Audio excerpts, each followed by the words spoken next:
hot, and AEW is a startup and it's only been around for 5 years. The thing that drives me nuts about it, though, is that I think right now AEW could be competing with WWE, but I just Right. don't like. It's kind of like I don't know if you caught the CM Punk interview, I did. but it's kind of like I hear what he's saying. It's kind of like what he's saying, that it just doesn't seem like it's necessarily about that. Like Tony wants to compete with WWE and he wants to do things his own way, which is nothing wrong with that. Like he wants to be an alternative. He doesn't want to be like WWE. But like for me personally as a fan, there you have the people out there that just want to watch like they just like watching wrestling matches. They just like good matches and shit. I'm the type of person though, like if you don't give me a reason to care, if there's not some kind of story behind it or you've done certain things to make me care, I'm not going to be interested. You know what I mean? Like watching wrestling matches just isn't going to be enough for me. There has to be more to it than that. I have to have a reason to care. And I feel like AEW has shown flashes of brilliance. You know what I mean? Some of the feuds that they've done and some of the storylines that they've done have been really good. I feel like all the stuff that CM Punk did when he was there was excellent. And that's with a guy that's like at the tail end of his career that couldn't wrestle the same way that he used to be able to 15 years ago. You know what I Right. mean? And it was because it was solid storytelling, build up to a crescendo to a match. You finally have the match. Like the MJF CM Punk feud was awesome. Even the fucking CM Punk Hangman Page thing was good. And that went off the rails and got all fucked up. And even I thought that was good. And I feel like they've done other things too that have been really good. But I feel like, they're just not consistent enough. And they have so many guys and so many girls, and like they don't give me a reason to care about the people that much. That's the problem. I feel like they give too much away too. I feel like every single show they tell you everything that you're going to see on the show down to like every 10 minutes of the show. Like every week they put out like that poster of everything that's on the show. Yo, we'll hear from this guy. We'll hear from this guy. Like, bro, how about you just don't fucking tell me? And how about I watch the show and then it's like a surprise. I didn't know that guy was going to come out. You know what I mean? So I just feel like it's like little things like that, inconsistencies. I don't necessarily believe that Tony Khan, I think he cares about matches. Like I really do. I think he cares about booking what he thinks is great matches. And I think that there's a certain fan base that likes that. But if they want to compete with WWE, they have to fucking start doing things different, you know? But that's not to say that they haven't done incredible things. And that's not to say that where they've gone in 5 years is incredible. But I don't know if I agree that they're profitable. I don't know about I that. don't know either, and I think they're still a private company, so I guess they don't have to Yeah, they're show us the private. books. I'll And say we this, we don't have a clue anyway. We don't know, you know. right?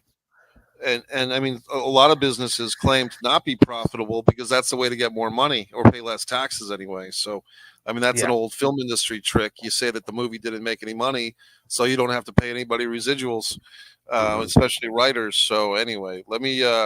We had some more good comments here. Uh, did we check this one out? I think we did.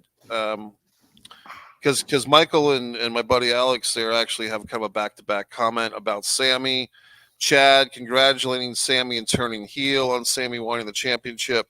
And then Alex kind of hopped in on that too and says Gable turns on him later. So let me ask you, Gonzo, is that a money matchup or is that something that we'd like to see? Is Chad Gable kind of turning heel like Apollo turning on Rocky? And I mean, even Gable said that when Sammy was going in the ring tonight. Once again, the Rocky thing. I'm going to need a favor, or I'm going to ask you a favor once you beat this Gunther guy. So, what do you think? Well, I guess I missed that. I didn't know he said that to him. He did, yeah. Uh, It was I allusion saw to Rocky. I saw him. I saw Sammy with his kid and his wife, and then I saw him walk up, and Gable came up to him, but I like missed what he said or whatever. But I think what Gable's going to say is like, "Look, I helped you. and I want a title shot. You know what I mean? And that's probably what it's going to be. But I do think that a feud with them would be good.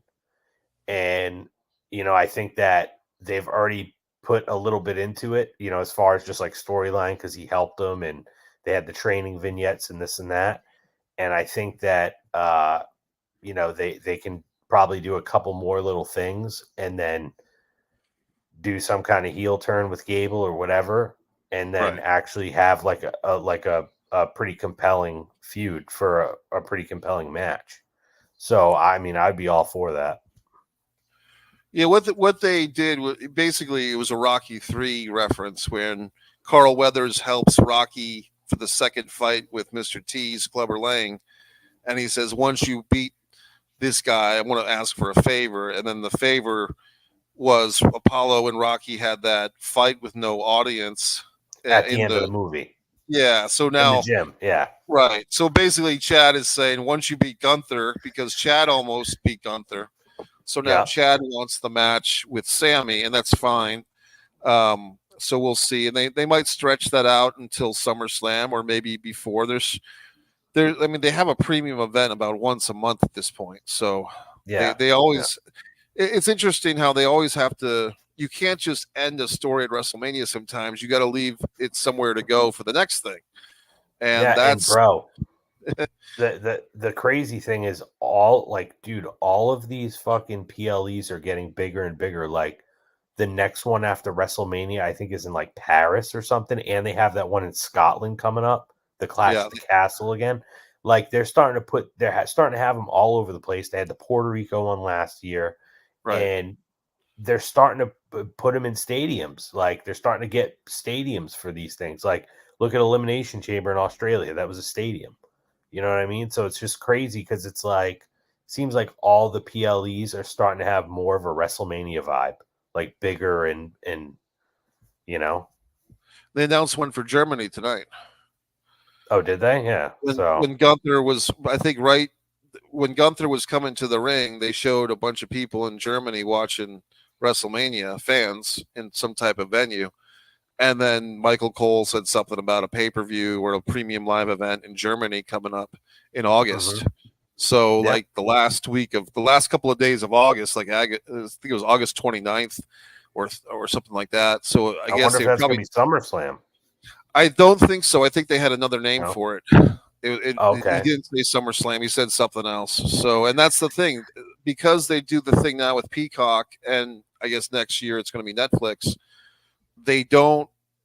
And Triple H said that he had an interview tonight, a two-part interview started tonight on the pre-show with one of the blonde commentary ladies, where it's almost like a relief for the people in WWE, the top people, that they merged with TKO, because now some of the pressure of doing the business stuff is off of the wrestling people.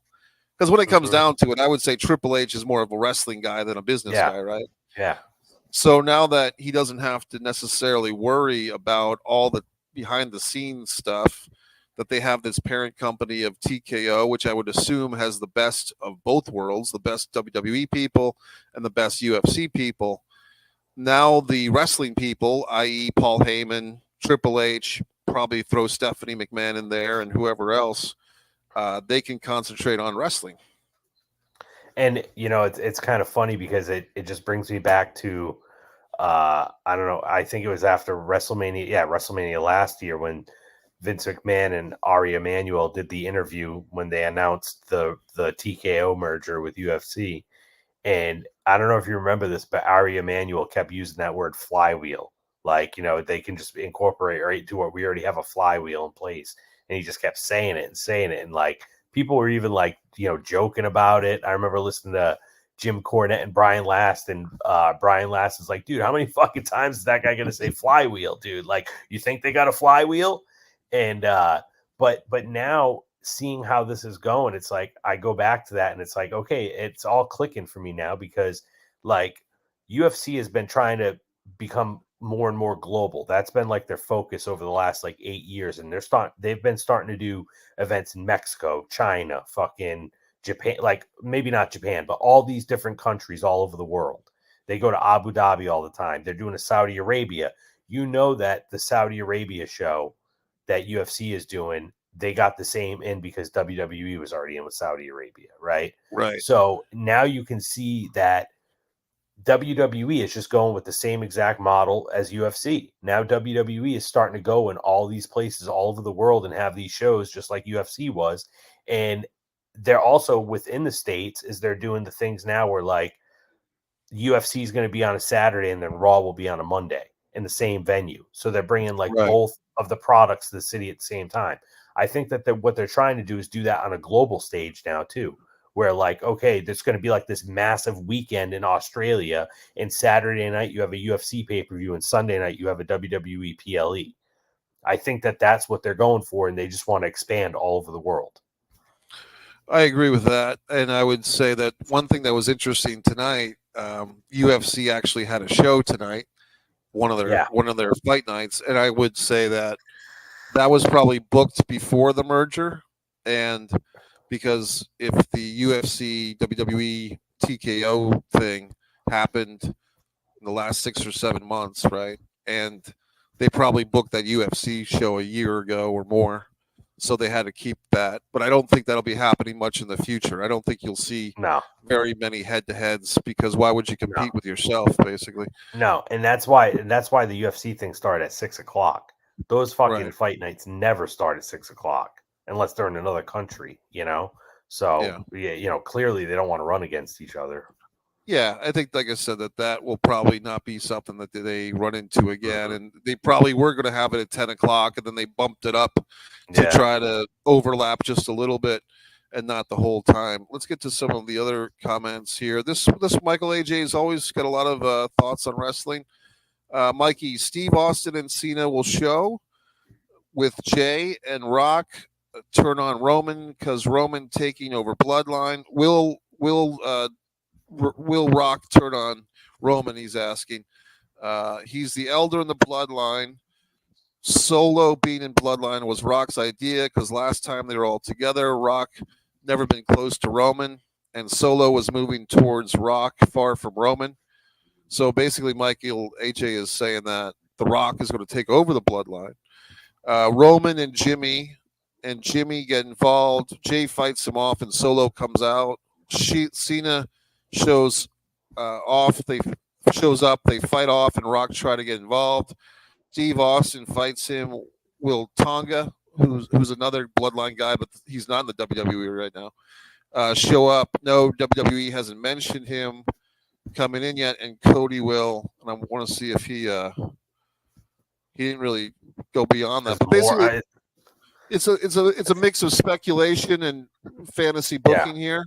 So I think the gist of it is, are we looking at The Rock sticking around for more wrestling and The Rock kind of taking over the bloodline, and Roman either becoming a babyface or Roman going off TV for a while and then coming back to feud with The Rock? This has been bantered around pretty much ever since The Rock did that promo 3 or 4 months ago about where do I want to sit? Do I want to sit at the booth of the bar or the head of the table? So, what do you think? Are we looking at The Rock and Roman fighting over the bloodline? The Rock taking over, kind of like he did with the Nation of Domination 25 years ago? What do you think there, Gonzo? Well, I mean, one obviously at some point Roman and Rock's happening. I mean, that's definitely happening. I don't know when, but it's going to happen at some point. But I mean, dude, honestly, the way that what they did tonight just made me question what's going to happen tomorrow even more, you know. But like I said, I did hear that. I mean, I could see The Rock taking over the bloodline, but then I also like don't know if I really see The Rock turning on Roman tomorrow. I guess it could happen, but I don't know. Something about it seems like it would just be too fast, like it would be rushed, and there wouldn't really be a good reason, I guess, for that to happen. Um, but I did hear that they signed the two new Samoan guys, the one of the another Fatu and somebody else. I think Jacob Fatu is one of them, who's been Okay. pretty well known on the indie scene. I'm pretty sure, like I'm not positive, but I'm pretty sure they signed him and another guy. And originally I thought, Roman was going to win tomorrow, which I'm not so sure about that now. But I thought that, probably we would see those two new Samoan guys, and that's kind of how they would get around, or have like some kind of swerve. Because like the thing is I Safa don't. Fatu? Safa Fatu? That might be his name. I'm not sure. I don't see tomorrow not having some kind of swerve. Like something's going to happen tomorrow that we don't expect, and that's and the two Samoan guys could be something like that could happen. I don't know. I'm not sure, but I think something's going to happen tomorrow that we won't expect. And like I said, I don't really know what they're going to do now. I felt pretty confident about it before, but after tonight, after the way all that shit played out, it's like, okay, now I really don't know. But the one thing though is I heard that The Rock is lined up for a movie from like, I don't know, this month till like July or something like that. So I don't think The Rock's going to be wrestling for the next couple of months. So I don't know. We'll see what happens.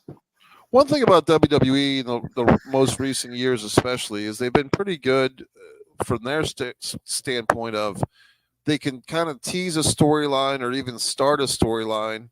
One of the people involved goes away for quite some time, and then they just come back later and they pick it up right where they left off. And I think they've done stuff like that with feuds, and they've done stuff, even you could say with Cody Rhodes. The guy was gone for 10 months, and basically they picked up where they left off. Like he had the torn pec match with Seth Rollins in the cage, and then he, had the pec, had to get that fixed. And when he did, they more or less hot-shotted him to win the Rumble, and then he gets his shot with Roman, and then we know what happened from there. That was last year's WrestleMania. So I feel like Rock could easily tease or start this Cody feud. I mean, I think the money match here is Cody one-on-one with The Rock, whether there's a title involved or not. I actually thought this especially when The Rock came out tonight. My headphones just went crazy. But when The Rock came out tonight with that People's Championship belt that he got as a gift from Muhammad Ali's widow, I'm thinking, is this a made-up title so that when Cody doesn't beat Roman, Cody's going to face The Rock for the People's title? Is that going to be the thing where they just everybody? And I said earlier before you came on here that it's like the Herb Abrams UWF from 1990, where every single match has a fucking title belt to it. You know what I mean? And, because the only guy without a belt tonight was Cody. I mean, Seth in the main event. Seth had his belt. Roman's got his belt. And now Rock has his made-up belt. Let's see. Mikey, Roman taking time off until SummerSlam or Saudi. I mean, here's the thing with that. From SummerSlam, Facebook user. yeah. It still might be Michael AJ because like I said, if you comment on the actual YouTube thing over your on One Pro Wrestling Sports Fan, then I can see your name. If you comment on Facebook, sometimes it just says Facebook user. So that's okay. But basically, Roman taking that much time off, that gives me flashbacks to like 2017 Brock Lesnar, like when he was the champion and he would defend the title twice a year. And I just feel like if Roman does walk out with the championship tomorrow night, I hope that they don't just give him the summer off or the spring off, because I feel like I got to get my charger. I'll be right back. All right, go ahead.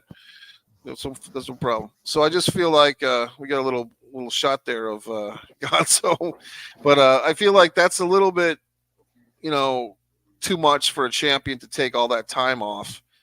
And not to go back to 1980s wrestling rules, but the 30-day clause used to be a thing.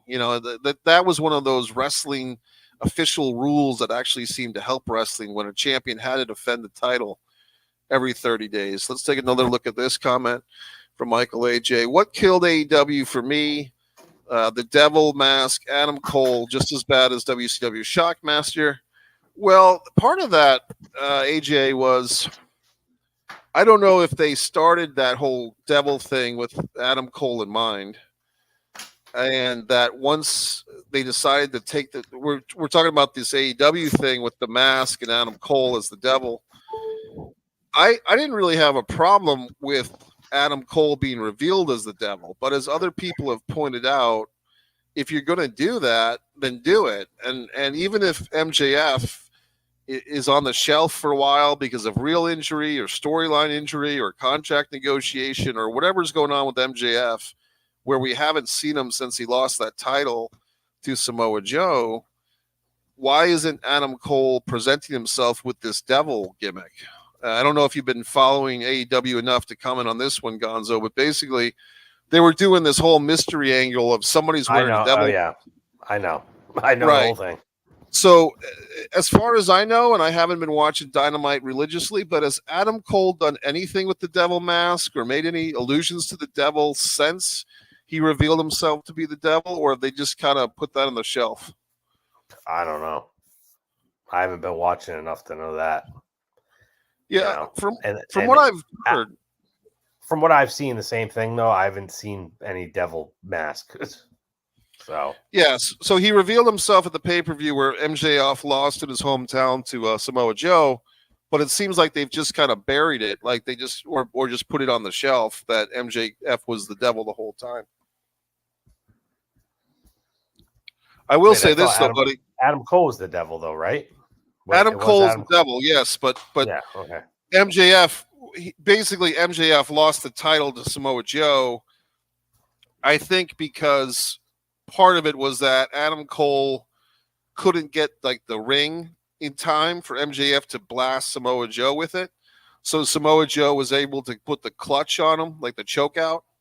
So the idea being that Adam Cole, you thought he was trying to help MJF, but just couldn't get the ring in time. But then the reveal is that he wasn't going to get the ring.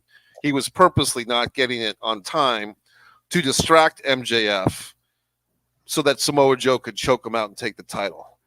Then when the pay-per-view ended and everyone was so surprised that MJF lost in his hometown to Samoa Joe, I think they did the whole blackout thing.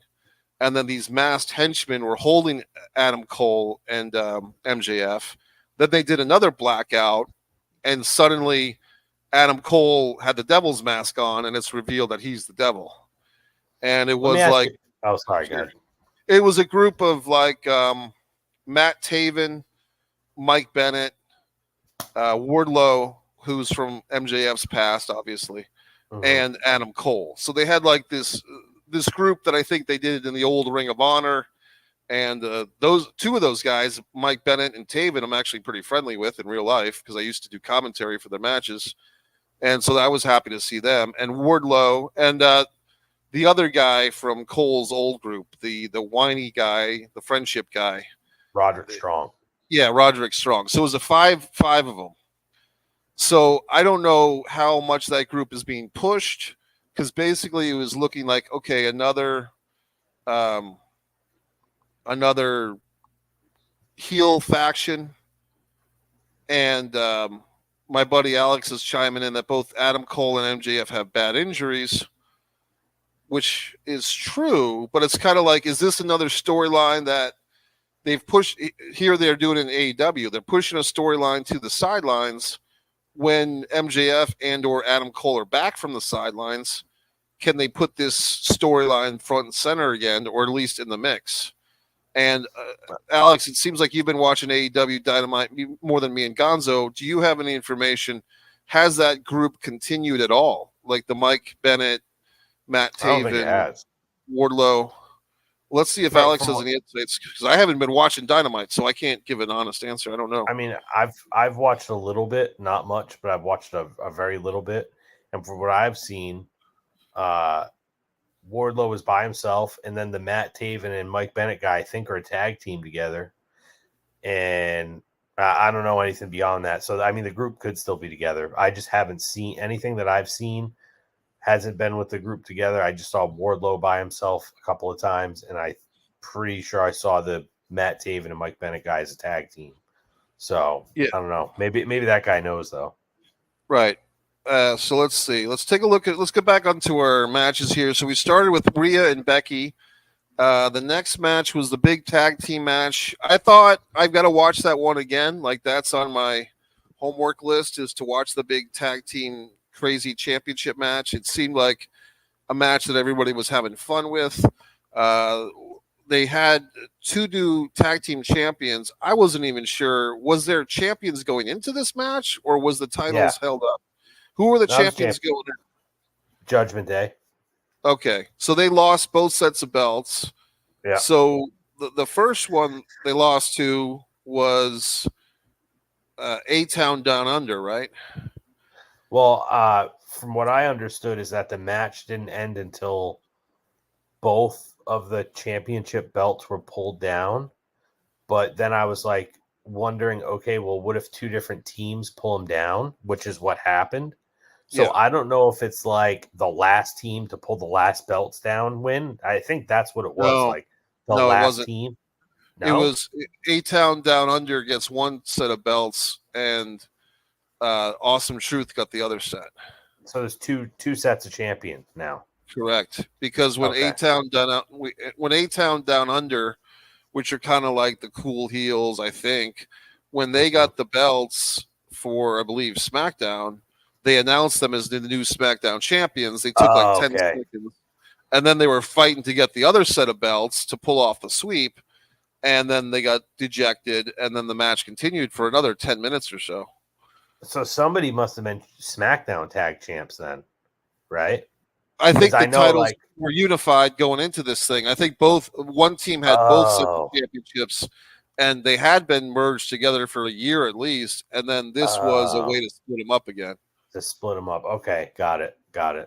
And in a sense, that, I mean, I'm not one for having double championships across the board, but in the modern era of WWE, where you have all these wrestlers across SmackDown, Raw, and NXT, and whatever else they're doing, I think it's okay. Although I'm still not a fan of it. You know what I mean?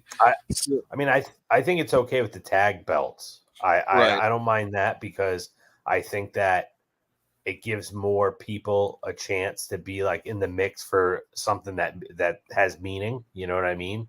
Right. But I don't like when they like necessarily copy every belt, for each show. That's kind of stupid. But I think the tag belts is okay, just because you get so many guys a chance. My buddy Alex is chiming in that it was Undisputed Kingdom. Oh yeah, So I think that's what they were called. I'm not sure if that's the AEW name, or if that's what they had that in Ring of Honor with those guys, because it was the Undisputed Era in NXT back in the glory days for Adam Cole's NXT, when he was like the 190-pound NXT dominant guy. So we have let's jump on this real quick. We did talk about this a little bit earlier, Mr. Rombom, but here's a new viewer, so I want to check in with him, and then we have a big question coming up. Where do they go with Ripley after this? That's what we were conjecturing earlier. Basically, you can go back and watch us before when we're done here, but my thought was, if they had Rhea Ripley lose tonight, then they have something for her to do, which is basically chase Becky Lynch until SummerSlam or whenever. But they did not do that. They had Rhea continue to dominate. I did make a point that NXT has at least 4 or 5 women that are ready. I said that JCJ, who used to be in that group with Mandy Rose, JCJ is more than ready to go to the top leagues. She's great. She very captivating, great heel. They could bring her up. So that's, yeah, but the overall problem with women's wrestling in both WWE and AEW, as Gonzo pointed out, and I've pointed out, everyone points this out, unless it's for a title, they have no storylines for these women. And it's kind of distressing, because yes, the women athletes are great. The women in NXT, the women in AEW and WWE, they're all very, very good these days, but they don't have storylines for them. And it seems like the only storyline for women, for the most part, is championships. And I would say that Alexa Bliss, when she was working with Bray Wyatt and The Fiend, and she was in that documentary, and she had some really nice words for Bray Wyatt. Alexa Bliss return incoming on Monday. I haven't heard that. I know that she had a baby with her husband, and congratulations to her. I don't know anything about an Alexa Bliss comeback. I think the baby has been born, and she's probably been gone for a year and a half or 2 years. What do you know about Alexa Bliss, Gonzo? Nothing. I don't know. Yeah, I didn't even know she had a baby. she did. That's why she's been gone. And she was born on August 9th, 1991 is Alexa Bliss's birthday. She's Wow. 5 foot fury. She was a really great entertainer. Oh Um, yeah. and I felt bad that in the Ronda Rousey era of WWE, I think Lexi, her real name, or Alexa Bliss, was like the victim of a lot of ragtagging by Ronda. Like Ronda's kind of learning on the job how to wrestle, and she's using Beat the Alexa shit Bliss, out of human, us. yeah, using the 5 foot Alexa Bliss as a human punching bag. Yeah. So Alexa is pictured here at Disney World on her Instagram with her baby. Kind of smartly, she's blocked out her baby's face in all these pictures. She does have this husband who kind of looks like an accessory. Like the husband looks like the personification of a nice purse that a young woman like Alexa Bliss would want to carry, like buy in the mall, and now she's got the husband. I don't know when she's coming back. I mean, the guy's name is Ryan Cabrera. Good for him. Good for her, I guess. She does have a lot of these preggy photos. She has a photo of her in the Fiend outfit. Um, she seems like a really nice lady, and she is a mom now, so good for them. I don't know if she's coming back, but I did have a prediction for this weekend, and I guess I only have one more night to see this come true. If you watch that Bray Wyatt Peacock special, I it's didn't. very, I yeah, want I to though. watched it. I want Yeah, to. it's 2 hours. It's definitely worth watching. Watch that, and at the end of it, I mean, this is a little bit of a spoiler, but not too much. At the end of that thing, they roll the end credits, and if you stick with the end credits and don't go on to your next show on Peacock, basically the end credits end, and then you see a close up of a lantern, like the Bray Wyatt lantern, and it kind of flickers, and then they show like the visage of Uncle Howdy. I heard that actually. I think I might have saw that even. That Right. one So little clip. yeah, so Uncle Howdy, as we know, was being played by, I just want to call him Bo Dallas. They've actually stopped That's using. Yeah, they've stopped using the Bo Dallas name. Now they're using his shoot name, which I can't yeah. remember. But Taylor. basically, Taylor Rotundo Yeah. is basically being positioned, from all accounts that I'm looking at, to come back as Uncle Howdy, and maybe a remanifestation of this of Bray Wyatt's vision for wrestling. And I would also predict, if you notice tonight, they showed Braun Strowman kind of doing the Big Show thing, where Big Show hosted WrestleMania from the World in New York City, the nightclub, one year, because Big Show wasn't being used for WrestleMania, so they made him host at the WWE nightclub in New York City. That's like 20 years Mm-hmm. ago. But my point is, Mm-hmm. Braun Strowman was doing that gig tonight, where he was like playing a bartender in some bar and serving up Oh really? that weedy whiskey that they're pitching, right? Yeah. So I see where they could do Bo Dallas as Uncle Howdy, Braun Strowman. They could make, if he fits into that Fiend suit that they've got, the jacked up Fiend suit, or maybe a new character. If Alexa Bliss does come back, even if she's a mouthpiece for the group, that would be fine. And I think you could also draft in some other wrestlers, especially from the. You could bring back Eric Rowan if you wanted to, Yeah. Yeah. or you could just bring in some new guys, because, like I keep saying, at these NXT shows, there are so many wrestlers that are capable of moving up. Some of them may not be the best speakers, but any number of them would be more than fine for like a big guy in a Bray Wyatt type costume thing. Mm-hmm. Yeah. I mean, so to go with your prediction was that Uncle Howdy was going to be at WrestleMania. That there will be a reemergence of the whole Bray Wyatt vision. Oh, Either you think the whole? Okay. Okay. I think they're bringing it back, and I think it's a tribute. It's a way to get Bo Dallas back in the mix. I guess he was in the mix because he was doing Uncle Howdy. That was him. I mean, they basically certified that. And the only reason why Bo Dallas stopped wrestling is because his brother died. So, he didn't do anything wrong per se. He didn't piss anybody off, or you know what I mean. Yeah. So Yeah.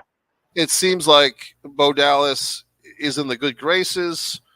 this family, they put Barry Windham and Mike Rotundo in the Hall of Fame last night. And basically, it seems to me like they have enough of Bray Wyatt's drawings and paintings and ideas, and enough people were close to him. He's got his ex-wife, he's got JoJo, his fiance, he's got some good friends like the guy that designs all the costume.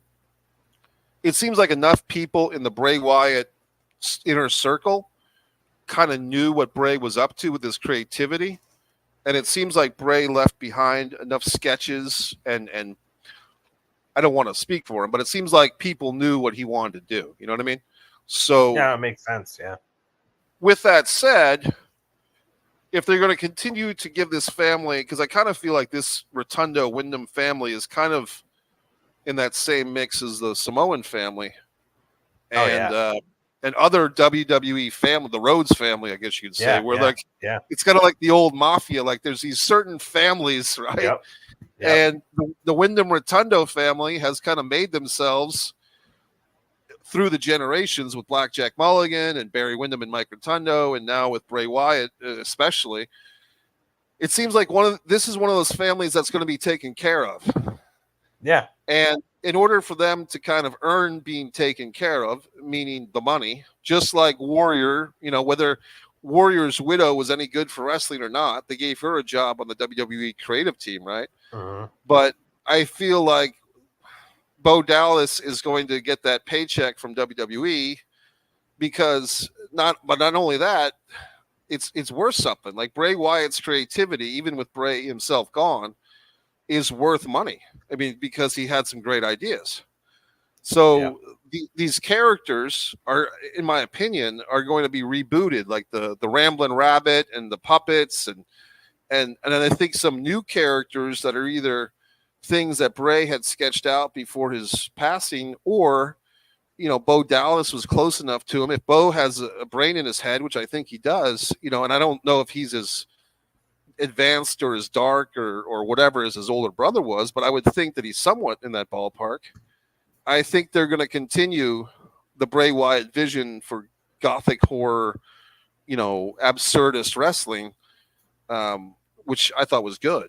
And I think so I'm looking forward to it. If it happens, it's either going to be tomorrow night, obviously, because it didn't happen tonight. And then the other option is Monday Night Raw, which might even be better because WrestleMania.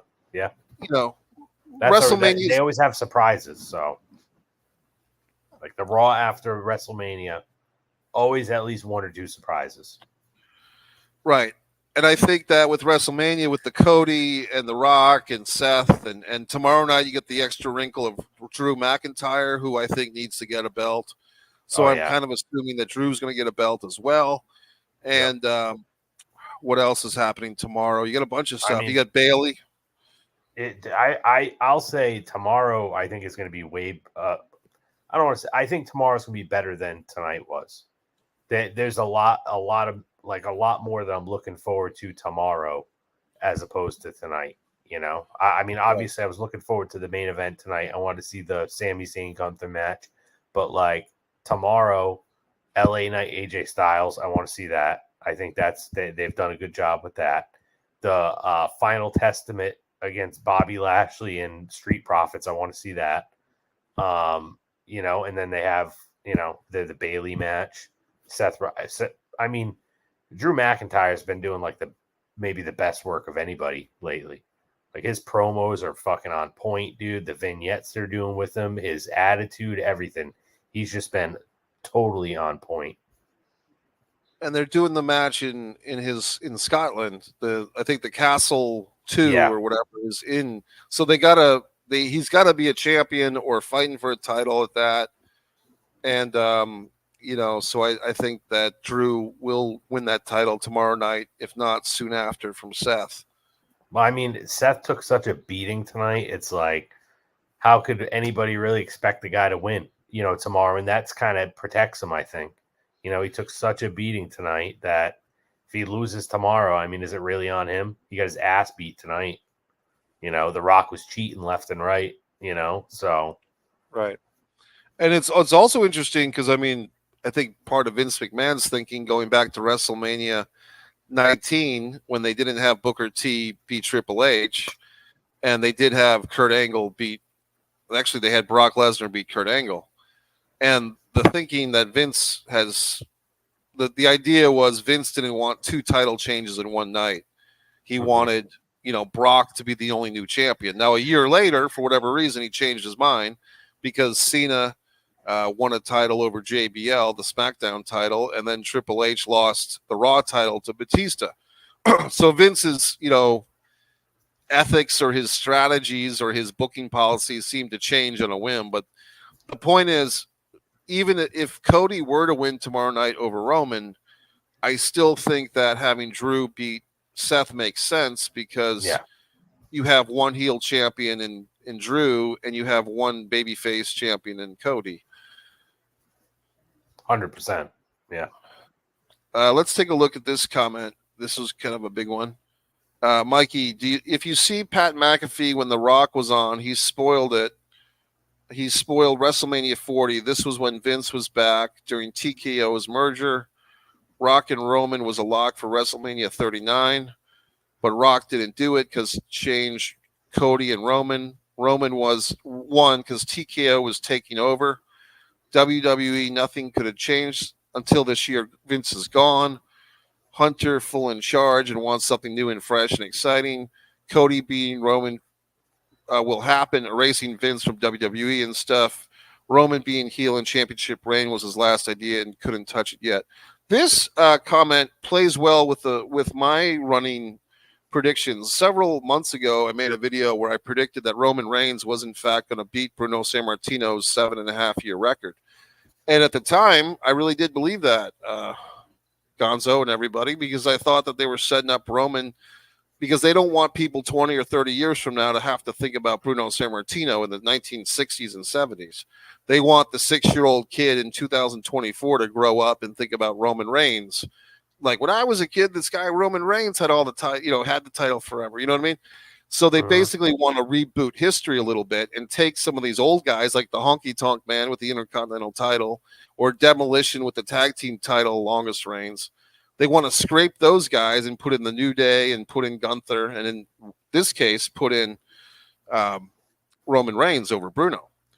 I do feel like Mikey just pointed out, or Michael A.J. Norris just pointed out, that things have changed, pal, because with Vince gone, I think that kind of got shoved aside. And I would even say that it was probably The Rock himself said, look, I don't want to wrestle Roman Reigns in this match and get booed out of the building.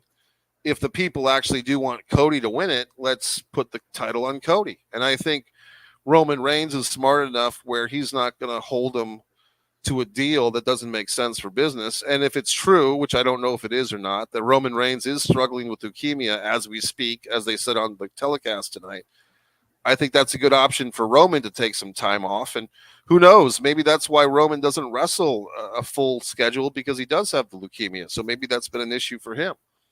I think it plays into it. I mean, do you remember that probably like 6 years ago when he cut that promo on Raw? He had won the belt, and then he said leukemia came back and everything. So, I mean, I think that's got to be why he only works part-time schedule. But, I hear what you're saying about them kind of rebooting stuff, So, I mean, I wonder...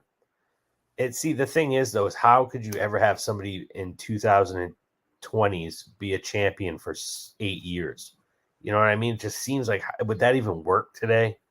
You know what I mean? I don't even know how it worked in the 70s. Like, how did you have a guy a champion 7.5 fucking years? And that worked, It was a different time, but I mean, even now, I mean, I made that point out that Roman got the belt over Braun Strowman, and the defending champion in that match was Bray Wyatt, who now we're doing tributes to because he's been deceased for a while, right? So time is really interesting. And when Roman did win it, we were in the middle of a pandemic and didn't know when we were coming out of it. And here we are now with 78,000. I mean, they put 78,000 people in there tonight. So, people weren't protesting. They were buying tickets. You know what I mean? Yeah. Yeah. Let's get on to some of these other matches. The Bianca, Jade, Cargill, Naomi versus Asuka, Kairi Sane, and Dakota Kai. Like I said before, I think this was basically an exhibition or a showcase match is probably the best way to put it. And I think it basically shows how good Kairi Sane and the other ladies are at selling for these women. And I think that we're basically looking at Bianca Belair versus Jade at WrestleMania next year or some big show like that. What do you think of this 6-woman tag? I basically same way you felt about it. Just seemed like it's basically a showcase, and just a way to get all these girls on the show. And yeah, I mean, I think it definitely I could see either Jade. I think Jade and Bianca Belair probably next year at WrestleMania or something like you said. But I could also see them ended up being a tag team and becoming tag team champions or something. I could see that too. I'm trying to remember who the women's tag team champions are right now. I have not a clue. I don't even know if that title's being defended at WrestleMania. I know that they had that merged with the NXT Women's Tag Team title. Wait, I think it's Asuka. I think it's Asuka and Kairi Sane as the tag team champions. Yeah, I think you're right. So they were thrown into this 6-woman tag and so forth. So then we got another tag team match, which didn't register too much with me. Sort of a rematch from last year because on one side you get Rey Mysterio teaming up with Andrade versus Santo Escobar and Dominic Mysterio. Dominic is really an interesting case because he has become like one of the top heels in professional wrestling in an interesting way. His dynamic with, Mommy, with Rhea Ripley is very interesting. It seems when Rhea's on her own, she's a total fan favorite, but they love Boo and Dominic. What do you think of all this stuff? I mean, I don't know. It's crazy because like Rhea Ripley is like a fan favorite, and it's like, okay, she's got to be a baby face by now, basically. But Dominic, like the people hate him. So yeah, like you said, it's a weird dynamic when she's with him. It's kind of like they hate him, but they kind of love her, and they don't really know what to do. And then if she's by herself, they love her. They hate Dominic by himself. I mean, I don't know. I think they need to kind of shit or get off the pot with Judgment Day. So either figure out what the fuck you're doing with them and just go with it and do it, or you got to split them up. You know what I mean? Because dude, they've been together for so long at this point, and it seems like it's kind of convoluted now and shit. It is a weird faction. I mean, they were started by Edge, right? And he's not even. Yeah. He's always with the other company. And also, like you said, I mean, Damian Priest with this suitcase.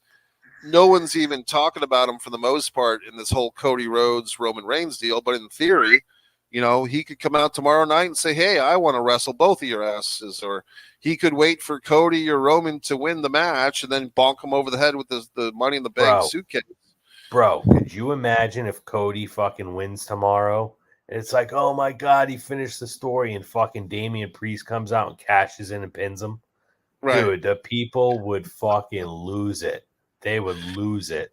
It is Philadelphia. It would be a replay of WrestleMania 31 when it was Roman versus The Rock and Seth Rollins came out and cashed in and won the belt. It would be like the same shit. Yeah. Yeah. I got to comment on this real quick. I did not watch the NXT pay-per-view. I think that was this afternoon. Maybe I'll go back and watch it. It was good. Dragunov is good. I'm weird, man. I go to the NXT house shows quite a bit, but I don't watch NXT on TV. So it's just a weird thing. Let's see here. Laria lost to Roxanne. Guess new heels can't lose it. Rule in WWE. Yeah. We got a little tour here. Sorry about that. That's all right. We got a little tour of the Gonzo world. Hey, I'll be right back. I'm glad you're wearing pants, by the way. That's good, at least. Let's see. Trick Williams and Carmelo. I'm gonna have to. I muted Gonzo until he comes back. Trick Williams and Carmelo's future in WWE. They're good talents. Trick like Booker T to me, and Carmelo like MVP as heel. I've seen all these guys at the NXT house shows, Michael, but I can't really comment too much on what you're saying here because I don't watch the NXT regularly. But I can tell you that the Whoop That Trick gets a lot of chance at the NXT house shows. Let's take a look at some other matches. The Jimmy and Jey Uso match felt a little under.